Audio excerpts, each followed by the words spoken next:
Lyk lekker, nee? Wel, nie lekker nie, maar baie interessant. Interessant genoeg om laat op te sit vir dit. Nou ja, die Showmax dokumentêr Steinheist het so 'n paar jaar gelede die lig gesien en daar was 3 episodes. Daar kom nou nog 2 episodes en dit na nuwe verwikkelinge in die laaste jaar of wat en dinge wat gebeur het. Ons is selfs vanmôre met die regisseur Richard Gregory en ook met die vervaardiger El Oosthuizen spesifiek oor hierdie 2 nuwe episodes van Steinheist. Goeiemôre julle. Hallo Pierre. Good morning, Richard. Richard, I'm going to start with you. Sure.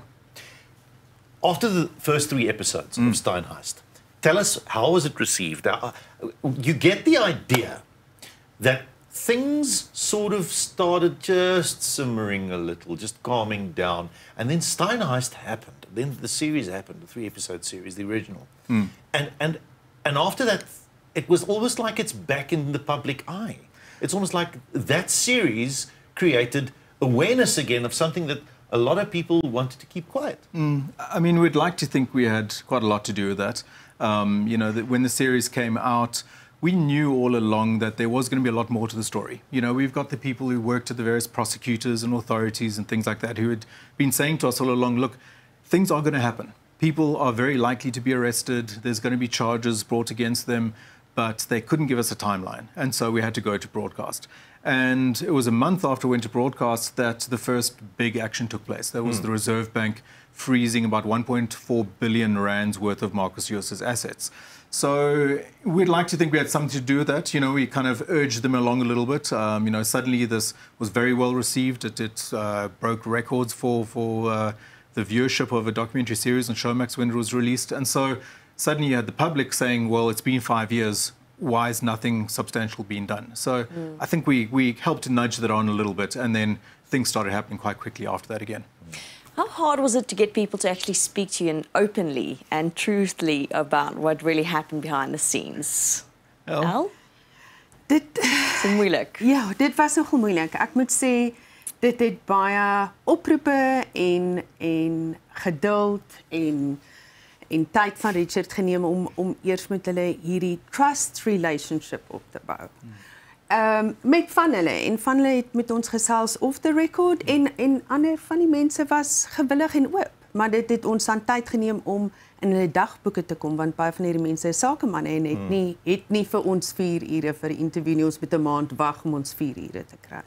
Daar was nogal redelike, kan ek sê, hoë bome wat nou in die volgende 2 episodes verskyn, wat die wind gevang het en wat ook baie seer gekry het in die wind van die hele Steinhoff sage.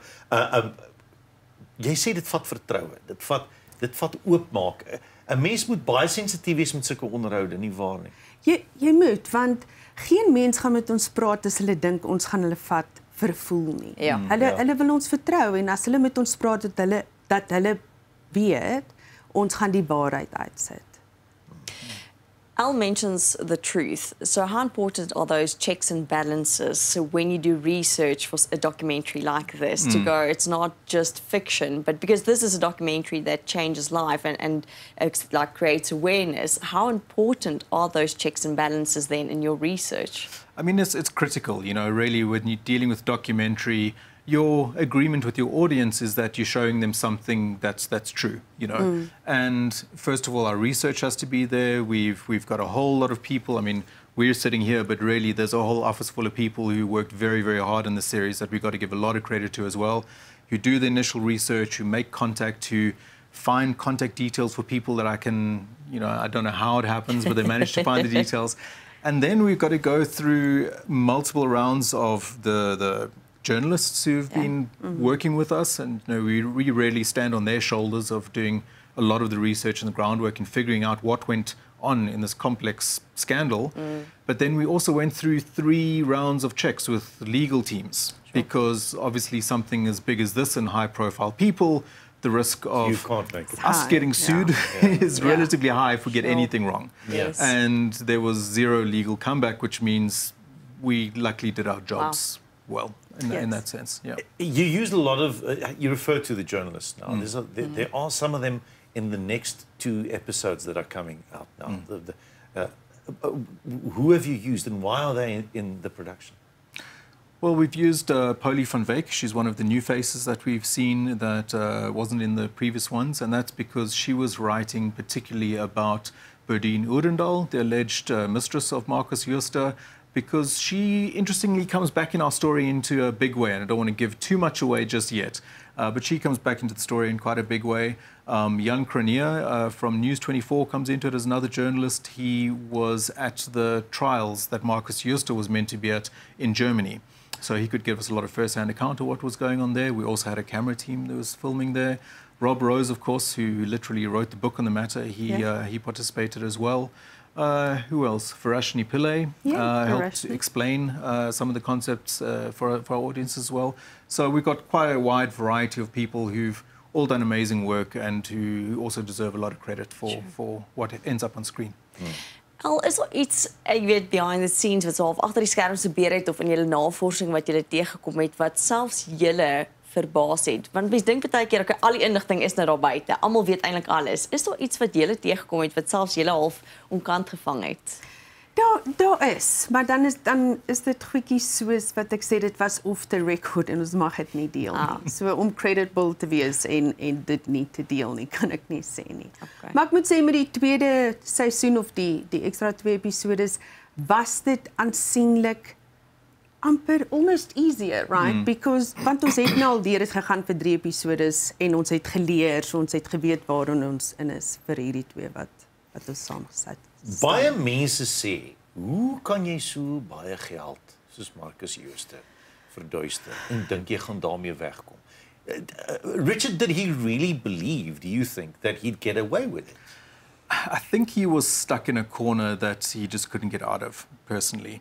You know, I think it was some transactions that he realized he could get away with, and it almost turned into a bit of a pyramid scheme because he would do a fraudulent transaction that would inflate the share price of the company, and he would then use the shares of the company at that inflated price to buy other companies with. They went on this massive expansion drive, and they needed to make bigger and bigger purchases to justify why their share price was climbing.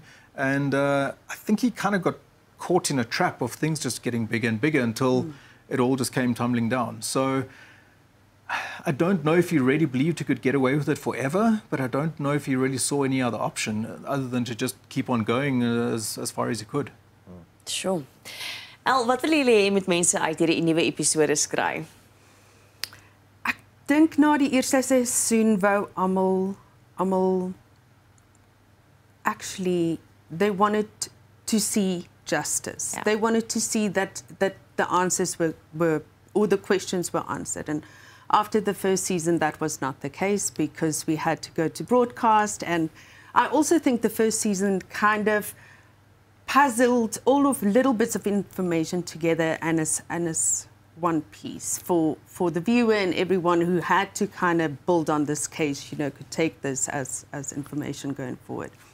And I think season 2 or the 2 episodes coming does give some answers, and there is some justice, and yes, I think that is what Geregtigheid, dis wat almal voorsoek. En mense kom agter dat hy dalk nie heeltemal so alleen was nie. Dit het my verras. Ja, jy kom agter hy was baie ander mense was ook bewus. Ja. Sure. Nou ja, amper gee ek ietsie weg. Dit was so dit. Onthou as jy graag wil weet wat in die volgende 2 episodes gebeur van Steinheist, hou Showmax dop, donderdag 20 Maart, nee? Is dit 20 Maart, ja. 20 Maart op Showmax. Baie dankie Richard Gregory. Thank you for being here, Richard. Thanks so much. The director of Steinheist en El Oosthuizen, die vervaardiger. Dankie vir die tyd en moeite vanmôre. Dankie. Lekker.